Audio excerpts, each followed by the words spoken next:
Amados, é sempre uma alegria poder estar aqui com os irmãos e poder compartilhar aquilo que Deus tem falado ao nosso coração.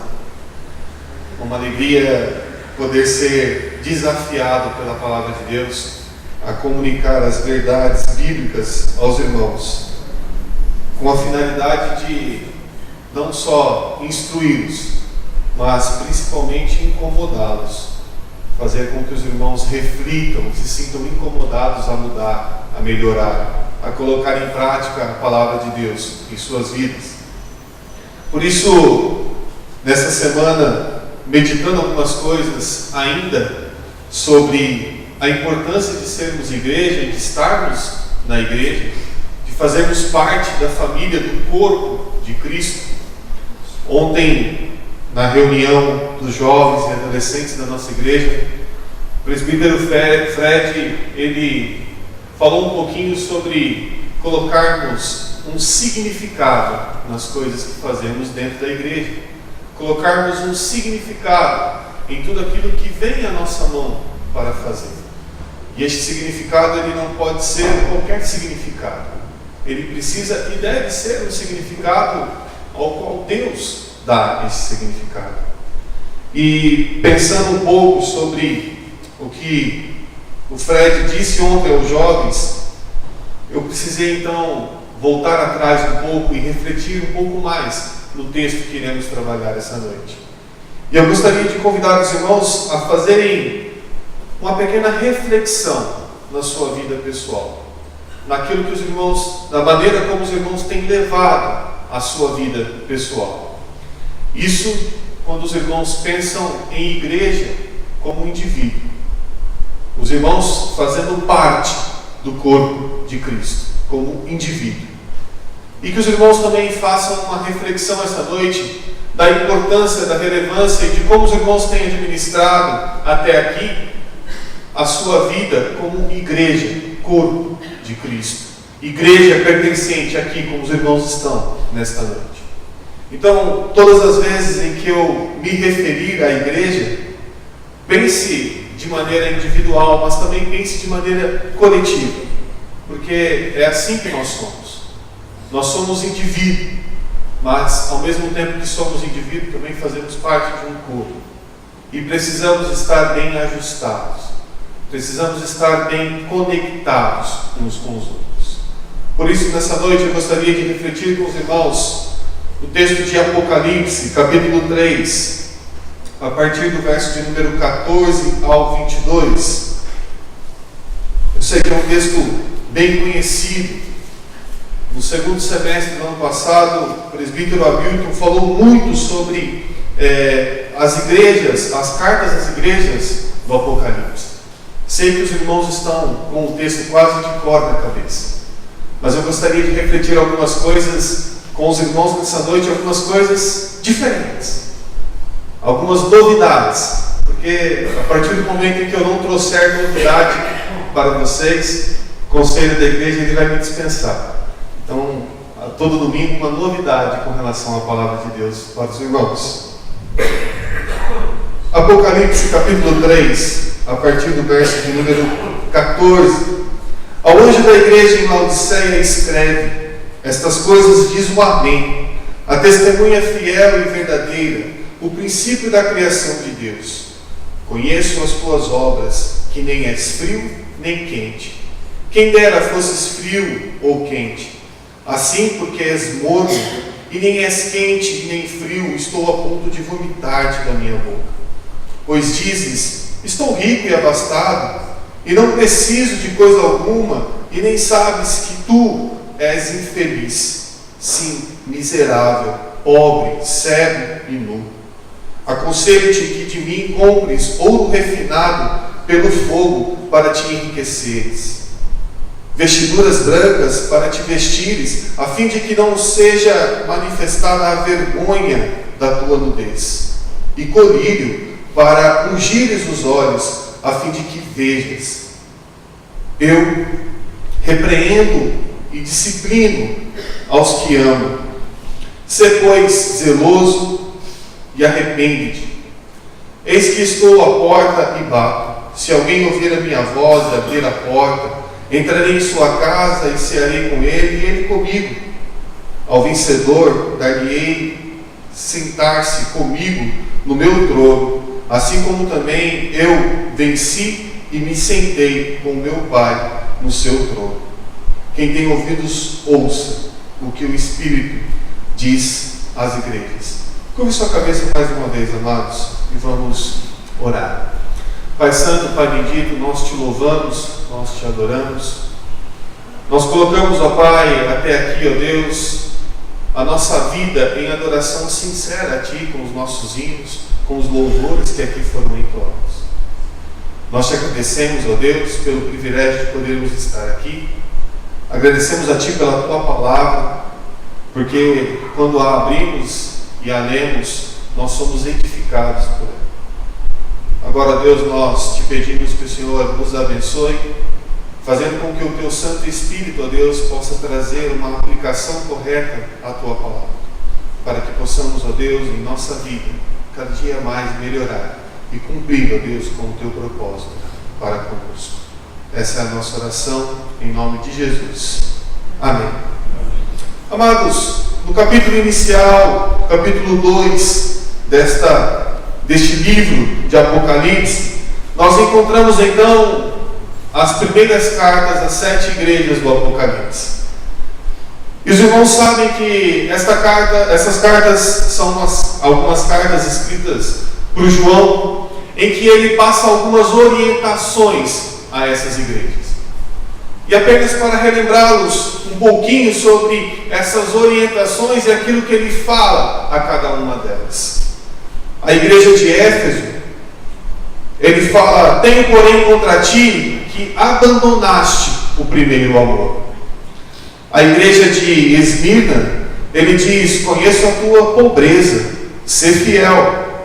A igreja de Pérgamo, ele diz: abandonastes a sã doutrina. A Tiatira, ele diz: prostituição dentro da igreja. A igreja de Sardes, ele diz: não tenho achado íntegras as tuas obras perante Deus. A igreja de Filadélfia, ele diz: tem pouca força, mas guardaste o meu nome. E a igreja de Laodiceia? O que Jesus ele diz a esta igreja? O que ele diz à igreja de Laodiceia?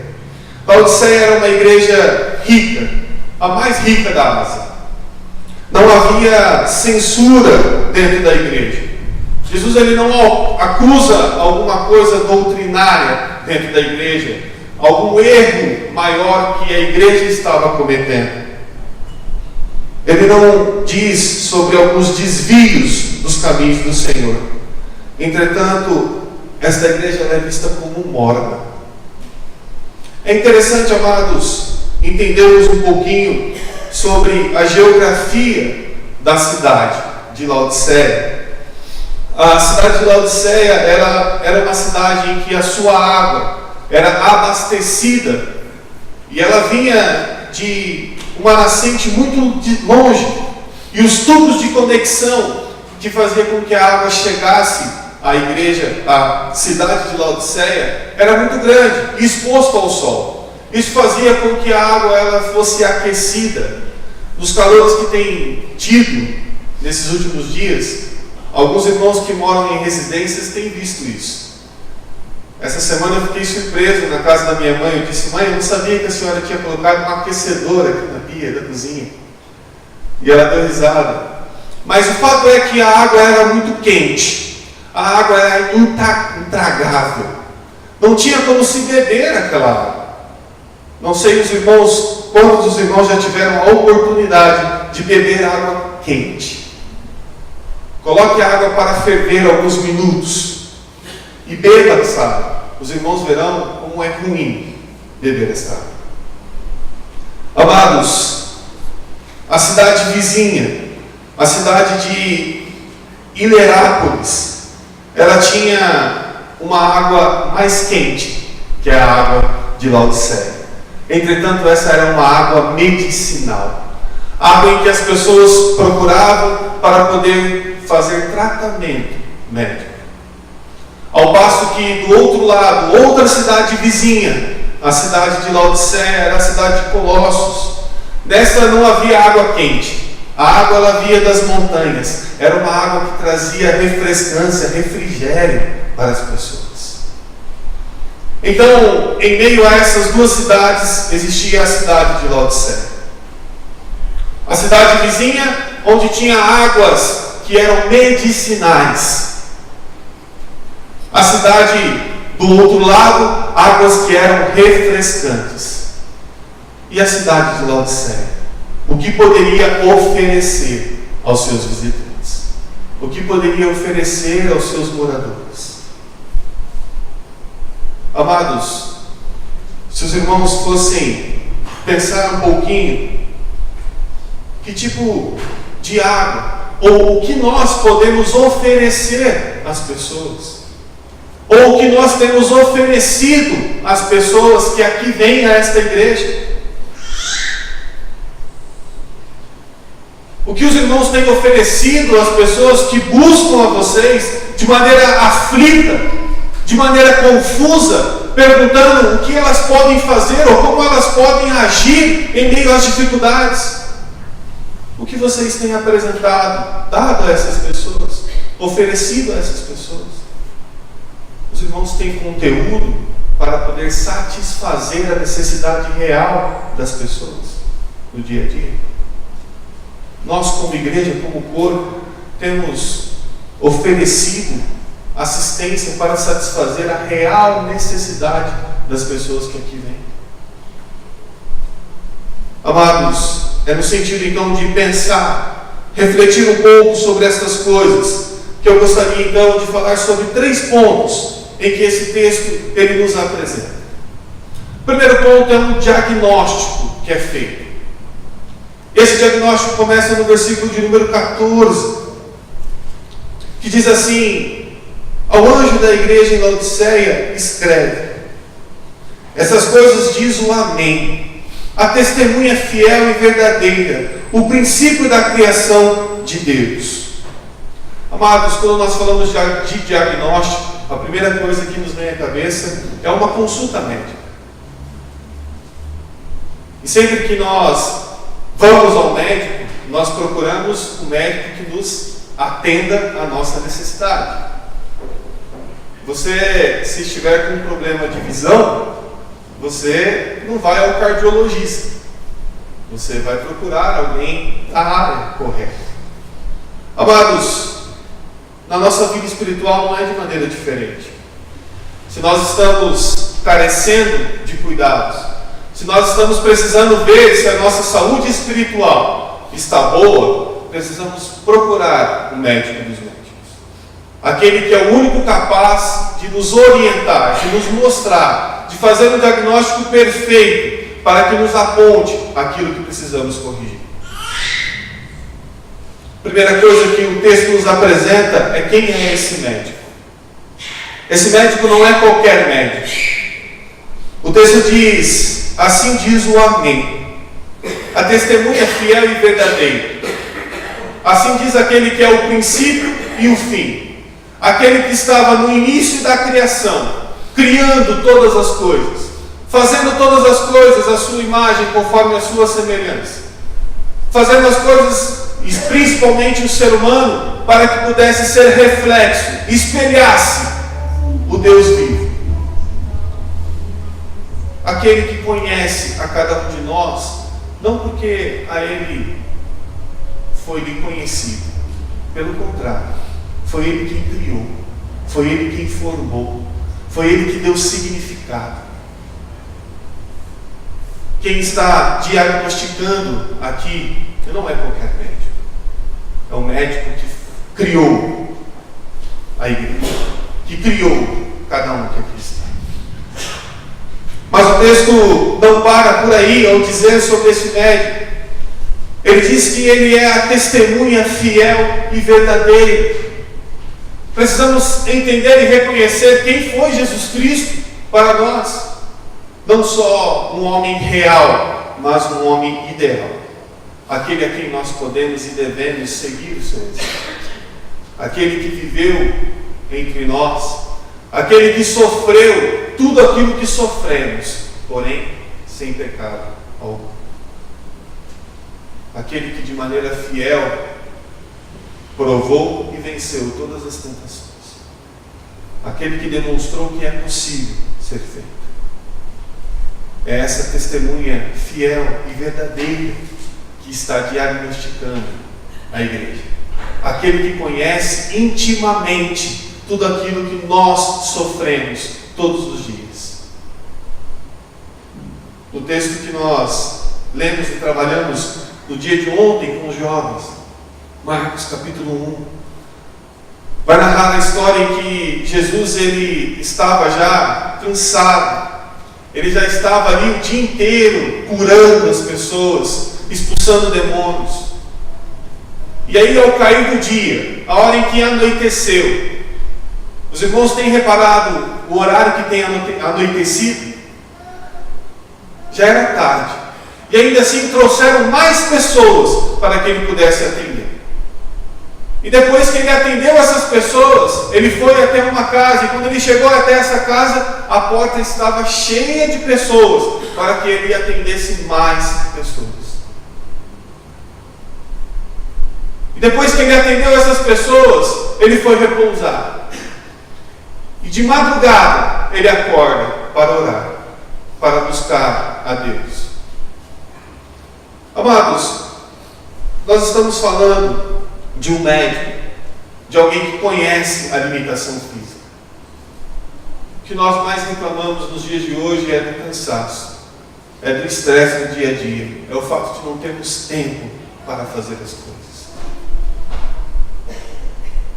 Jesus ele conhece tudo aquilo que sofremos, tudo aquilo que nós vivenciamos aqui. Ele conhece essa rotina pesada que os irmãos têm. Entretanto, ainda assim, ele nos demonstra que existe tempo para poder se dedicar a Deus. Nós estamos falando de um médico que estava lá desde o início, desde o princípio, caminhando com Deus. Por isso, amados, não procure qualquer médico, não procure qualquer um para poder diagnosticar a sua vida. Procure a Deus, procure a Jesus que te conhece, que sabe aquilo que você vive, que sabe aquilo que você tem vivido, aquilo que você tem pensado, que sabe aquilo que você precisa de verdade para poder suprir a sua necessidade. Ainda falando sobre este diagnóstico, Jesus então, ele olha para esta igreja, e ele olha para a soberba, pela maneira como a igreja ela tem se portado. Versículo 16, assim porque és morno e nem és quente, porque és morno e nem quente nem frio, estou a ponto de vomitar-te da minha boca. Pois dizes, estou rico e abastado, e não preciso de coisa alguma, e nem sabes que tu és infeliz, sim, miserável, pobre, cego e nu. Amados, nós vivemos nos dias em que nós nos sentimos já abastados, nós já sabemos muito, nós já conhecemos, nós já vivemos. Para que então precisa que alguém nos tome pela mão e nos ensine as coisas? Para que vir a EBD? Se aquilo que se fala na EBD são coisas que nós já sabemos. Vai falar sobre amor, vai falar sobre igreja, vai falar sobre Cristo Jesus na cruz, vai falar sobre Deus. Isso nós já sabemos. Para que então vir? Qual a importância disso? Nós temos vivido tempos em que nós achamos que sabemos demais, que já vivemos, que já conhecemos. Nós já achamos que nós já somos ricos, que já temos tudo aquilo que precisamos. Já tenho a salvação, não preciso de mais nada. Nós vivemos tempos em que, muitas vezes, quando olhamos para o nosso coração, nós vemos soberba, nós vemos orgulho. Nós vemos sentimentos que são adversos à vontade e o querer de Deus para a nossa vida. Amados, nós precisamos reconhecer a nossa mornidão espiritual. Nós precisamos reconhecer que muitas vezes, quando pessoas nos buscam, nós não temos nada para oferecer para elas. Nós precisamos entender que aquilo que temos, as experiências que temos, o conhecimento que nós temos, ele ainda assim é pouco para poder suprir as necessidades uns dos outros, para poder entender e enxergar as necessidades uns dos outros. Nós precisamos entender que nós não temos nada de bom para oferecer uns aos outros. Precisamos entender e reconhecer aquilo que se passa na nossa vida, aquilo que temos vivido, aquilo que somos. Nós precisamos aceitar que nós necessitamos de um bom médico, que necessitamos da ação de Cristo Jesus na nossa vida. Os irmãos bem sabem da minha pequena teoria. Na minha visão, Deus ele não cria nada imperfeito. Deus ele cria todas as coisas de maneira perfeita. Pode ser que todas essas coisas elas não sejam completas, mas ainda assim elas são perfeitas em Cristo Jesus. Precisamos entender que em Cristo Jesus cada um de vocês é perfeito. Em Cristo Jesus, cada um de vocês tem aquilo que nós precisamos para sobreviver, mas apenas em Cristo Jesus, porque fora dele nós não somos nada, nós não temos nada de bom. Amados, reconhecer isso nos leva então a entender o apelo que Cristo Jesus ele faz a esta igreja. Não só entender o apelo, mas o remédio que Jesus ele receita a esta igreja.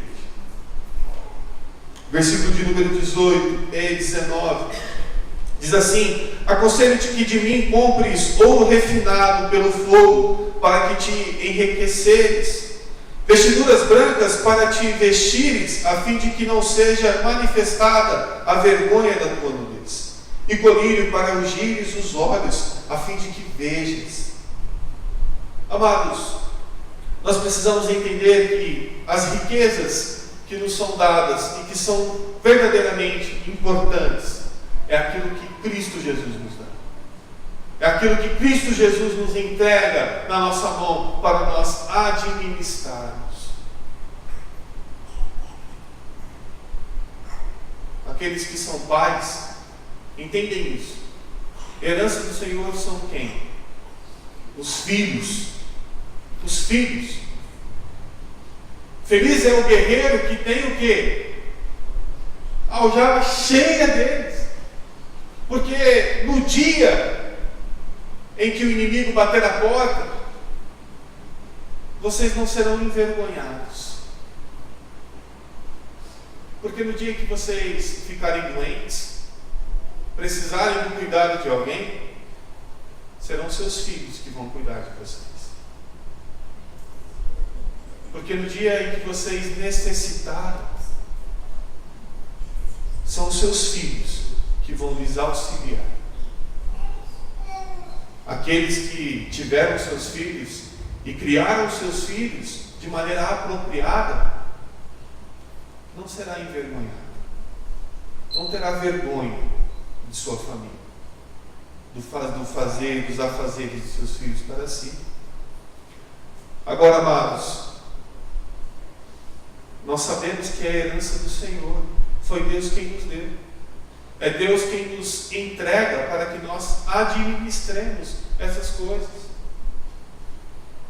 Precisamos entender que as riquezas que temos, riquezas que são importantes, que devem ser valorizadas, que de fato têm algum valor, são as coisas que Deus nos dá, que Deus entrega nas nossas mãos, e não aquilo que nós conseguimos produzir.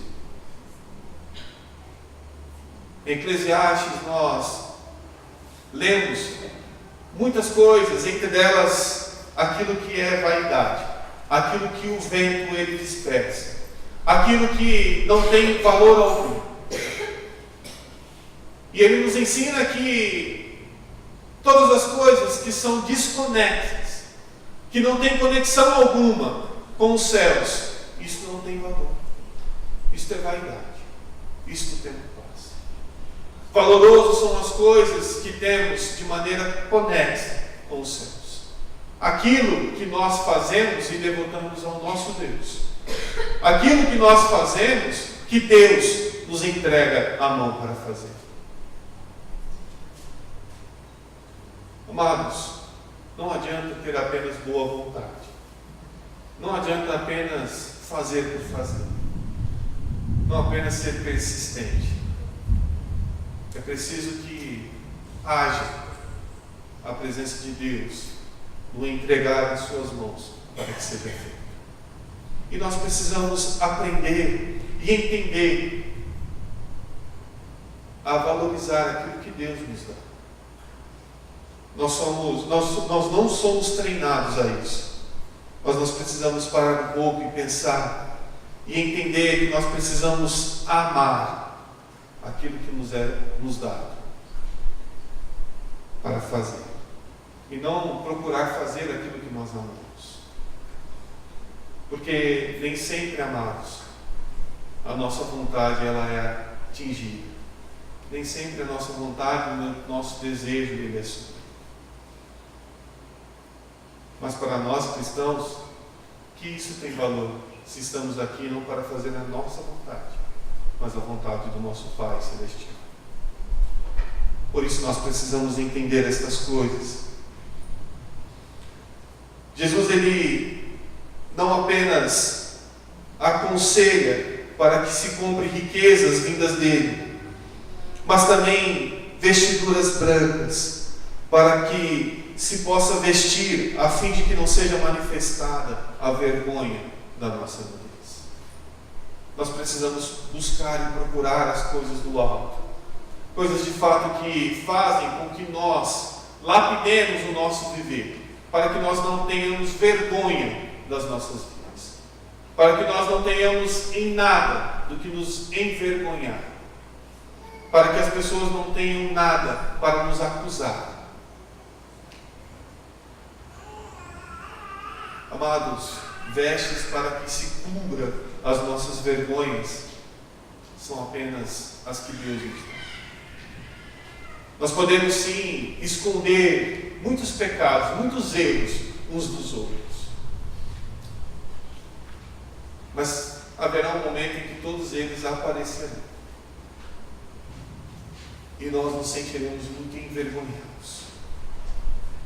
Por isso nós precisamos entender e buscar de Deus que Ele nos perdoe e cubra a nossa vergonha.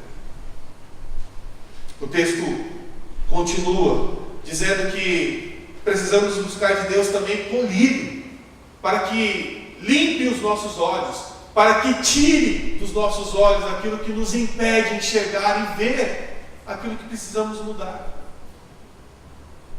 Amados, os irmãos podem me estranhar, mas muitas vezes nós sentamos nos bancos das igrejas e ouvimos aquilo que é falado e nós não damos conta. E nós não nos tocamos que aquilo precisa ser ouvido por nós, que aquilo é para nós. Nós sempre temos a tendência a pegar a palavra de Deus e querer aplicar na vida do nosso irmão, quando na verdade a única coisa que Deus ele espera de nós é que nós apliquemos primeiramente a palavra dele em nossa vida. E para isso, irmãos, é necessário que nós tiremos aquilo que nos impede de enxergar aquilo que precisa ser mudado na nossa vida.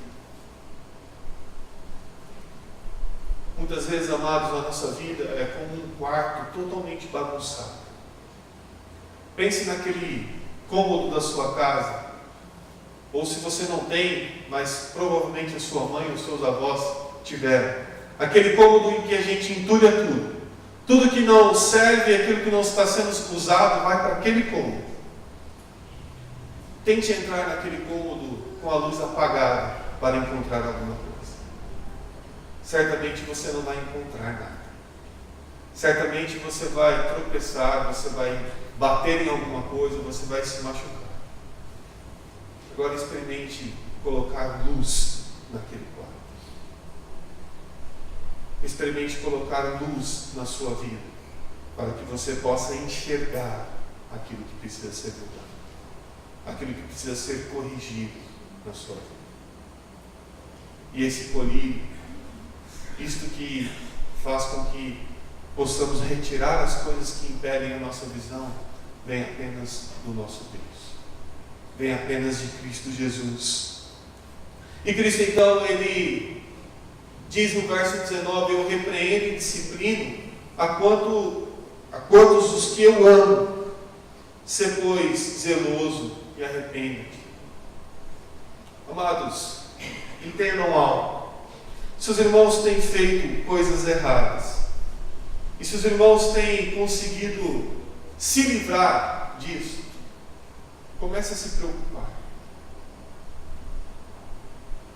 Se os irmãos fazem alguma coisa errada e depois oram pedindo para que Deus te livre das consequências, comece a se preocupar com isso.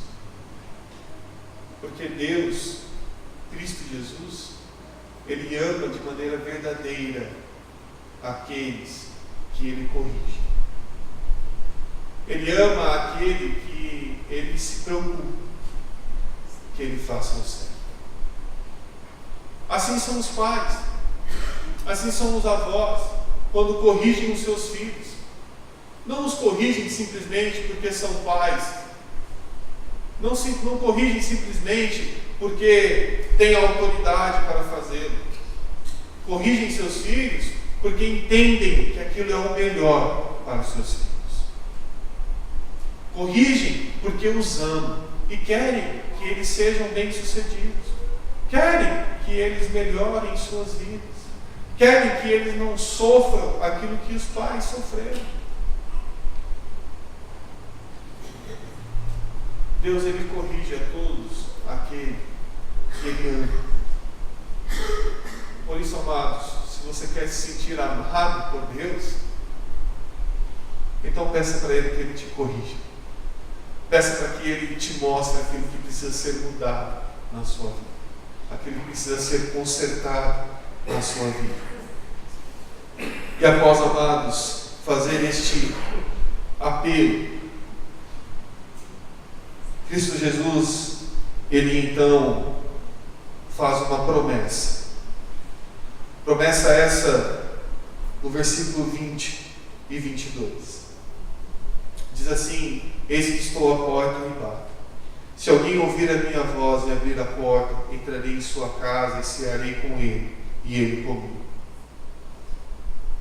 Ao vencedor dar-lhe-ei sentar comigo no meu trono, assim como também eu venci e me sentei com meu Pai no seu trono. Quem tem ouvidos, ouça o que o Espírito diz à igreja. Amados, nós precisamos entender a maneira como Deus, Ele age conosco. Lucas capítulo 15, Jesus Cristo, Ele conta às pessoas que estão ao seu redor 3 parábolas. Parábolas essas para poder dizer do amor que Deus tem para com seus filhos. E através dessas parábolas, Ele então relata alguns pontos do amor de Deus. Como Deus, Ele expressa o seu amor para com a sua criação. A primeira parábola, a segunda e a terceira parábola, elas terminam com a mesma ação. A primeira parábola, a parábola da dracma perdida, da moeda perdida, a mulher, quando encontra a moeda, ela faz o quê? Festeja. Ela chama as suas amigas, suas vizinhas, e festeje. Na segunda, quando o pastor ele acha sua ovelha que tinha sido perdida, ele faz o quê? Ele festeja. Ele chama todos os pastores ao redor para poder se alegrar e festejar. E na última parábola, a parábola do filho pródigo, o que o pai faz com o filho que retornou? Ele festeja. Ele se alegra. Assim é o nosso Deus para conosco. Quando nós vencermos e nos encontrarmos com Ele, terá festa. Quando nós vencermos e encontrar com Ele, terá banquete. Poderemos sentar na sua mesa. Poderemos cear com Ele. Poderemos ter comunhão plena com o nosso Pai. Esta é a promessa que Jesus Cristo nos faz quando entendemos que precisamos fazer um diagnóstico na nossa vida. E após fazer esse diagnóstico, nós precisamos tomar o remédio que Ele nos indica. Esta é a promessa a todos nós, a cada um de nós. Precisamos entender, amados, que nós precisamos honrar o compromisso que nós temos com o nosso Deus. Compromisso esse firmado na cruz em Cristo Jesus. Compromisso aceito por cada um de nós quando nós declaramos que Cristo Jesus é Senhor da nossa vida e que é por meio dele que nós temos a remissão de nossos pecados e somos salvos. Nós assumimos um compromisso que ele precisa ser honrado. Um compromisso que precisa ser honrado por nós como indivíduos. E um compromisso que precisa ser honrado por nós como igreja, como corpo de Cristo. Por isso, meus queridos, nós precisamos não só entender essas coisas, mas aplicar na nossa vida, amados. Precisamos entender que nós estamos aqui com um propósito. E é importante que estejamos aqui. É importante que cumpramos esse propósito. Amados, quando falamos de compromisso, e agora nos meus finais de semana eu tenho ouvido muito sobre compromisso. Nós precisamos entender o que alimenta esse compromisso. O que faz disso ser de fato um compromisso. O compromisso que nós assumimos é um compromisso com Cristo Jesus, para que sejamos pertencentes ao seu corpo. E este compromisso ele precisa ser lembrado por nós nos nossos afazeres, nas nossas atividades. E entendam, meus queridos, que é por conta deste compromisso que todas as outras coisas elas se mantêm. É por conta deste compromisso que vocês vêm à igreja. E não porque vocês vêm à igreja que vocês têm este compromisso. Entendam que o amor que vocês têm ao próximo, o comprometimento que vocês têm de demonstrar o amor de Deus, é por conta deste compromisso. E não é à medida em que você demonstra e faz essas coisas que se cria então o compromisso. Por isso, meus amados, lembrem-se do compromisso que vocês assumiram em Cristo Jesus. Amados, não são os cultos megas especiais das igrejas que vão fazer com que você tenha compromisso. Não são as vigílias de oração que vão fazer com que você tenha um compromisso. Não são mega pregadores com palavras fervorosas que vão fazer com que vocês tenham compromisso. É ao contrário. É o compromisso que vocês têm em Cristo Jesus que faz com que vocês coloquem um significado no culto em que vocês vieram prestar a Ele. É o compromisso que vocês têm em Cristo Jesus que traz um significado em todos os momentos em que você para orar, que você para conversar, interceder. É o compromisso que vocês têm em Cristo Jesus que dá significado à palavra que vocês estão escutando. Nós precisamos nos lembrar dessas coisas. Nós precisamos nos lembrar da importância que é estarmos aqui. E eu gostaria de encerrar lendo 3 textos bíblicos. O primeiro deles, Hebreus capítulo 13, versos 12 e 13, diz assim: Vede, irmãos, que nunca haja em qualquer de vós um coração mau e infiel para se apartar do Deus vivo. Antes, exortai-vos uns aos outros todos os dias, durante o tempo que se chama hoje, para que nenhum de vós se endureça pelo engano do pecado. Amados, nós precisamos viver isso aqui. Nós precisamos viver o fato de sermos igreja, o fato de sermos corpo. Hebreus capítulo 10, verso de número 24, diz assim: E consideremos-nos uns aos outros para nos estimularmos ao amor e às boas obras, não deixando a nossa congregação, como é costume de alguns, antes admoestando-nos uns aos outros, e tanto mais quando vedes que se aproxima aquele dia, o dia da volta de Cristo Jesus. E por fim, 2 Tessalonicenses, capítulo 2, versos de número 16 e 17, diz assim: Então, irmãos, estejais firmes e retende as tradições que lhes foram ensinadas, seja por palavra, seja por epístola nossa. E o próprio nosso Senhor Jesus Cristo e Deus nosso e Pai, que nos amou e em graça nos deu uma eterna consolação e boa esperança, console os vossos corações e vos confirme em toda a boa palavra e obra.